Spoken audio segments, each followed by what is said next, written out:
कोल्हापूरचे सुपुत्र असणारे डॉक्टर डी.वाय. पाटील यांचं देहावसन झालं. आज मी त्यांच्या कुटुंबियांना भेटण्यासाठी डॉक्टर संजय पाटील, मान्य आमदार सतेज पाटील, माजी आमदार ऋतुराज पाटील त्यांच्या परिवाराला भेटण्यासाठी आम्ही महाडिक परिवाराने सगळे आमचे भारतीय जनता पार्टीचे महापौर आहेत, आमचे सगळे जिल्हाध्यक्ष पदाधिकारी त्यांची भेट घेतलेली सांत्वनपर भेट आहे.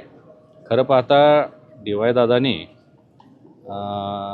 50-60 वर्षापूर्वी म्हणजे ज्यावेळी कसलेही रिसोर्सेस नव्हते, म्हणजे आर्थिक रिसोर्सेस, जागा नसायच्या, लोक नसायचे, चांगले लोक मिळायचे नाही, त्या काळामध्ये कोल्हापूरमध्ये शिक्षण संस्थांची सुरुवात केली. आणि बघता बघता तुम्ही बघितलं असेल की कोल्हापूरसह मुंबई, पुणे, राज्यभरामध्ये, देशभरामध्ये, परदेशामध्ये त्यांनी आपल्या संस्थांचं एक मोठं जाळं निर्माण केलं.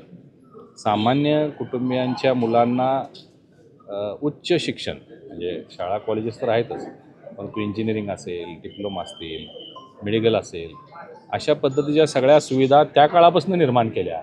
आणि त्यामुळं कोल्हापूरची जी आज भरभराट आहे किंवा कोल्हापूरचा जो विकास आहे यामध्ये डी.वाय. दादांचं एक खूप मोठं योगदान मानावं लागेल. कारण अनेक उच्च शिक्षित, उच्च विभूषित विद्यार्थी घडवण्याचं काम त्यांच्या संस्थेच्या माध्यमातून झालं.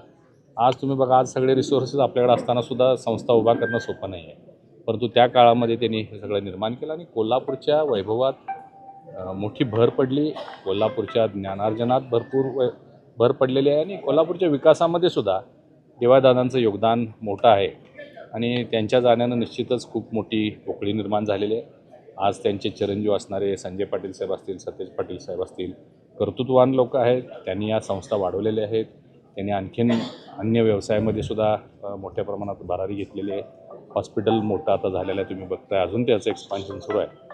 म्हणजे डी.वाय. दादांनी एक छोटंसं रोपटं लावलेलं, त्याचं वटवृक्ष तर झालेच, परंतु त्याची सावली जी आहे ती संपूर्ण कोल्हापूरवर कायम राहील अशी व्यवस्था ते करून गेलेले आहेत. त्यांच्या जाण्यानं कोल्हापूरमध्ये खूप मोठी पोकळी निर्माण झालेली आहे. आम्ही महाडिक परिवार त्यांच्या दुःखामध्ये सहभागी आहोत. वारणा विद्यापीठ, वारणा नगर संलग्नित Tatyasaheb Kore institute of engineering and technology, autonomous institute, 2 वेळा MBA मानांकन, NAC A ग्रेड, 100% इंटर्नशिप आणि प्लेसमेंट देणारी संस्था. प्रथम आणि द्वितीय वर्ष बीटेक करता TCS sponsored computer science and business system, cyber security, electrical, civil, mechanical, electronics and telecommunication, chemical आणि कम्प्युटर सायन्स अँड इंजिनिअरिंग, तसंच MTech करता structural engineering, CSE, construction management, mechanical design, chemical ENTC, त्याचबरोबर LLB, BA LLB, BBA LLB, BCA, DBA, MCA, MBA शाखांसाठी प्रवेश सुरू. वारणा विद्यापीठाच्या निसर्गरम्य परिसरात hostel, mess, बस, NCC, NSS, भव्य क्रीडांगण अशा सर्व सुविधांनी परिपूर्ण. 1983 पासून तज्ञ आणि अनुभवी प्राध्यापकांमार्फत दर्जेदार शिक्षण देणारी संस्था. TKIET, Warananagar autonomous institute. प्रवेश संपर्क 9421 26 19 92. ताज्या घडामोडी पाहण्यासाठी माझा महाराष्ट्र न्यूजला आजच सबस्क्राईब करा.